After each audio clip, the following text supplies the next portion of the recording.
Hari ini kita akan berkongsi inovasi pelindung muka untuk barisan hadapan, dan di studio bersama dengan kami adalah Dr. Muhammad Ifwat Muhammad Ghazali, pensyarah kanan Fizik Gunaan Fakulti Sains dan Teknologi USIM. Kalau kita lihat, ini adalah face shield ataupun pelindung muka yang dihasilkan oleh USIM sendiri, dan face shield ini dibekalkan kepada beberapa hospital. Boleh ceritakan sedikit idea ataupun gambaran penghasilan face shield ini daripada Fakulti Sains Teknologi USIM? Okey, terima kasih. Bismillahirrahmanirrahim. Asal inisiatif projek ini adalah sebenarnya dilakukan oleh Nur Faiz Fuad. Beliau meminta pemilik 3D printer untuk bekerjasama untuk membina printing alat pelindung muka ni untuk pihak frontliners.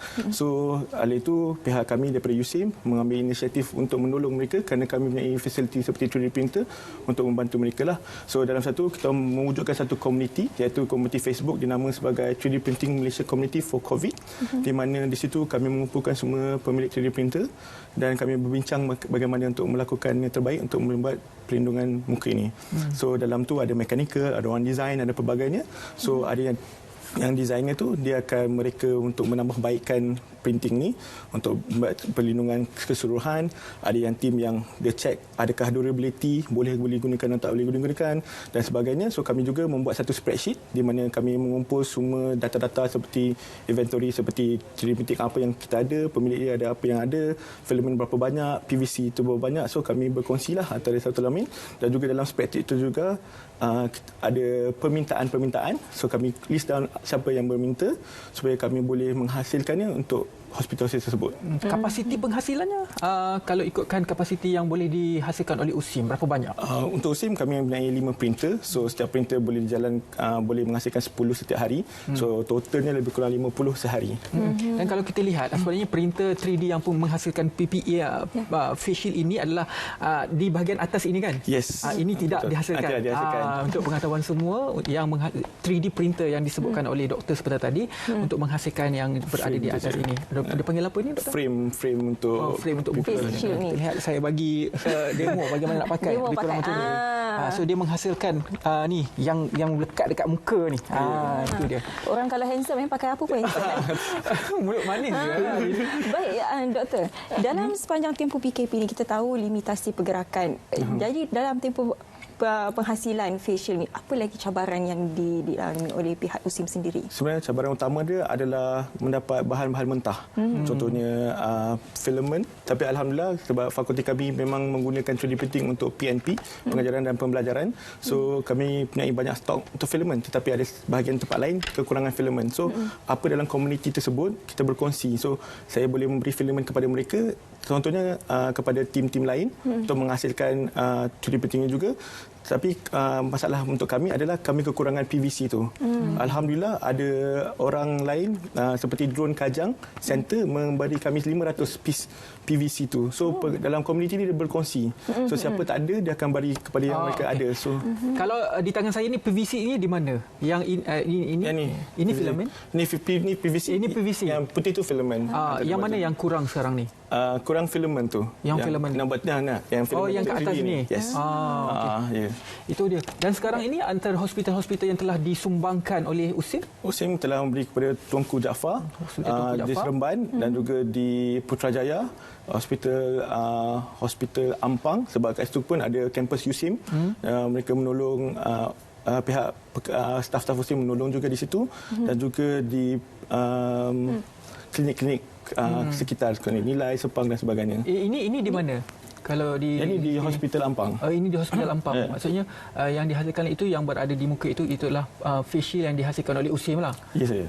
Okey. Bagaimana respon pihak universiti terhadap inisiatif ini daripada pihak Fakulti Sains dan Teknologi? Mereka sangat supportif. So apa yang saya minta pada hari itu, kami minta kebenaran untuk melakukan perkara ini. Saya hanya call dekan, dan dekan bermeeting dengan orang atasan termasuk TNCPI, semua sangat supportif dan memberikan kebenaran untuk kami melakukan ini secepat mungkin. So kerana USIM punya moto adalah menolong komuniti. Sebagai universiti, komuniti adalah penting bagi kami. So inilah sumbangan kami kepada komuniti untuk menolong membantu melawan COVID-19. Adakah reka bentuk ini sama seperti dengan face shield yang berada di pasaran ataupun mungkin ada penambahbaikan atau bagaimana? Face shield ni dibuat untuk mensimplifikan semua benda. So ia tak adalah macam terlindung semua. Ada juga yang boleh, tetapi kami buat meminimalkan bahan yang ada supaya kita boleh buat volume yang banyak supaya boleh dapat membantu lebih banyak orang. Okay. Dan kalau kita lihat sekarang di kaca TV ini adalah makmal di USIM. Bukan. Ini bukan. Ini di tempat lain, bukan di USIM. Dan juga kalau kita sekarang berada di fasa tengah-tengah Perintah Kawalan Pergerakan dan juga pada waktu ini jugalah orang kata kesesakan berlaku di barisan hadapan di hospital ataupun kalau kita lihat di roadblock juga polis juga sudah mula pakai pelindung muka ini. Perancangan pihak USIM sendiri dalam penghasilan face shield ini, adakah merancang untuk memperbanyakkan lagi penghasilan ataupun ada nombor yang akan ditarget untuk dihasilkan pada waktu 2 minggu ini? Alhamdulillah kami dapat banyak sumbangan daripada pihak luar dan juga pihak USIM. So USIM telah memberi kami sebanyak dana RM10,000 untuk membantu buat material dan sebagainya. Ada pihak luar menyumbangkan 3D printer untuk kami. So insya-Allah dalam masa minggu ni kami yang mendapat lebih kurang 7 printer baru untuk kami meningkatkan lagi produksi kami untuk membina face shield ni untuk. Kalau nak meningkatkan produksi maksudnya kena tingkatkan juga orang yang bekerja di lab di makmal. Bagaimana? Kadang-kadang tak perlu pun sebab perkara ni machinery. So 3D printing ni dibuat secara automatically. Kami just run benda tu, just on dan pick the files and then bila tekan dia akan buat automation sendiri. So kami hanya menubuk lubang untuk meletakkan benda tu ke dalam ini saja. Tak ada perkara. So benda tu tak perlu ramai orang. It's a simple tool yang di mana dia autonomous. Dia tak perlu orang lain. Faham. Selain daripada pelindung penutup muka ini, apa lagi inovasi yang dihasilkan oleh pihak USIM bagi menangani COVID-19 ini? So inisiatif yang kami lakukan adalah salah satunya hand sanitizer. So ada pihak kami daripada Fast Lab, mereka membina hand sanitizer seperti yang ditunjuk dalam skrin. So hand sanitizer ni distribusikan kepada staf-staf USIM dan sekitar Negeri Sembilan untuk membantu meningkatkan hand sanitizer untuk keperluan awam. Cuma isu apabila penghasilan ini dilakukan secara banyak. Sebelum ini segala kelengkapan yang dilakukan di makmal itu adalah untuk proses pengajaran dan pembelajaran. Tiba-tiba pada waktu kita terdesak ini kita perlukan equipment untuk PNP itu dikomersialkan di luar. Cuma dari aspek contohnya kos, kekangan untuk menghasilkan itu. Bagaimana pula contohnya dalam aspek hand sanitizer? Untuk hand sanitizer sebenarnya kami mempunyai banyak bahan-bahan yang ada sedia ada, tapi kami juga mendapat daripada supplier yang membantu kami. So mereka memberi bahan-bahan ini dengan cepat dan mudah kepada pihak kami untuk menghasilkan lebih banyak hand sanitizer.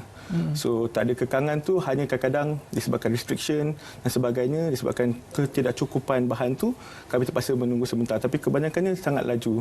So kami dapat menghasilkan, tak silap saja kumpulan Fast Lab dapat menghasilkan lebih kurang 100 liter.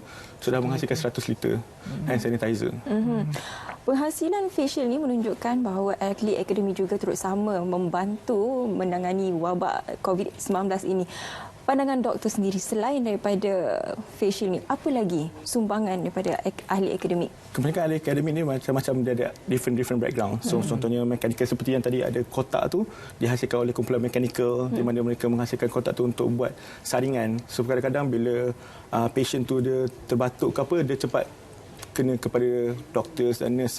So dengan ada kotak tu dia dapat menyelamatlah ataupun ada protection layer sebelum sampai kepada doktor. So itulah inovasi yang ada pada sekitar ni. Sekarang untuk 3D printing ada yang try nak buat ventilator dan sebagainya. So ada pihak lain seperti kumpulan computer science, mereka menggunakan AI untuk track mana patient COVID di Malaysia. So menggunakan pelbagai cara untuk membantu dalam situasi begini. Saya rasa waktu PKP ini adalah waktu yang cukup waktu emas, saya kata. Sebab apa? Sebelum ini kalau kita lihat ahli akademik banyak pemikiran kita hanya berlandaskan kepada ahli akademik hanya berada di bilik kuliah dan hanya terlibat dengan proses pengajaran dan juga pembelajaran. Dan waktu PKP inilah apabila kita tunjukkan tadi Universiti Malaysia Terengganu juga menghasilkan cecair pembasmi kuman, USIM menghasilkan face shield dan juga cecair pembasmi kuman, dan ini melihat bagaimana pandangan masyarakat terhadap ahli akademik hanya berada di bilik kuliah itu sudah dapat kita cantas. Pandangan doktor? Ya, betul. Sebab kadang-kadang hari akademik ini dia mempunyai idea yang banyak. Dia mempunyai resources yang banyak, facilities yang ada di setiap universiti. So, seperti UCM ada 3D printers. So, kita akan bagi ahli academician yang mempunyai pengetahuan tentang teknologi tersebut dapat mengutiliskan berdasarkan situasi yang ada. So, bukannya hanya untuk research atau penyelidikan saja, kami boleh menolong komuniti juga. So, ia dengan adanya facilities yang macam besar untuk macam manufacturing kilang, so kita dapat membantulah dengan lagi cepat dan mudah. Kalau sebelum ini daripada proses research penyelidikan untuk sampai kepada tahap pengkomersialan itu mengambil masa yang lama sebab prosesnya lama. Ya, tapi kali ini memang waktu yang cukup bonus pada saya daripada academician terus kepada penggunaan secara komersial. Nak kita kena lakukan dan kita kena buat untuk menolong Malaysia ini untuk terus kita sekat COVID-19 ini. Betul. Kita ingin tahu jugalah situasi terkini di USIM sendiri bagaimana dalam tempoh PKP ini. Situasi bagaimana itu? Mungkin ada pelajar yang berada dalam pelajar berada di dalam kampus, ada yang telah pulang ke kampung, ada yang ada dalam kampus, tapi semuanya dijaga oleh pihak USIM dan kebajikan mereka terjagalah. Contohnya makanan, tempat tinggal semua dijaga dan setiap kali orang luar nak masuk pun kami ada saringan. So kami ada setiap saringan, so orang tu diberi hand sanitizer dan juga disanitize dulu sebelum memasuki kawasan universiti. Di fakulti doktor sendiri bagaimana? Doktor sendiri masih lagi bekerja? Saya bekerja untuk membuat produksi 3D printing ni. Kami tak boleh suruh student untuk tolong, pelajar untuk tolong sebab ini adalah kita nak menjaga kebajikan pelajar terlebih dahulu. So pihak-pihak staff atau academician yang membantu membina karya tersebut. Baik. Mungkin doktor boleh bagi kata-kata akhir seperti biasalah dalam setiap akhir segmen kita, nasihat kepada mereka di luar sana. Okey, saya sangat berterima kasih kepada frontliners yang membantu kami dalam menangani COVID-19 tu. Kepada mereka yang ada di rumah, please stay di rumah, janganlah keluar kerana banyak orang lain yang sedang berusaha untuk melawan perkara ini. Haraplah kita dapat membantu sama walaupun sedikit, haraplah semuanya berjalan dengan lancar. Okey, soalan saya terakhir. Waktu PKP ini ramai orang berada di rumah. Kebanyakan masa berada di rumah. Apa perkara yang tidak pernah doktor lakukan sebelum ini lakukan pada waktu ini? Perkara yang saya lakukan adalah banyak tengok TV lah. Kalau tak ada masa tengok TV. Itu. Tengok RTM semua dan sebagainya. Kebanyakan yang laku macam itulah. Kalau saya tak pernah buat kek, tapi sekarang saya nak buat kek. Itu antara perkara yang tak pernah buat tapi kita buat waktu PKP. Sebab apa? PKP ini adalah waktu bonus untuk kita belajar benda baru. Kita berhak seketika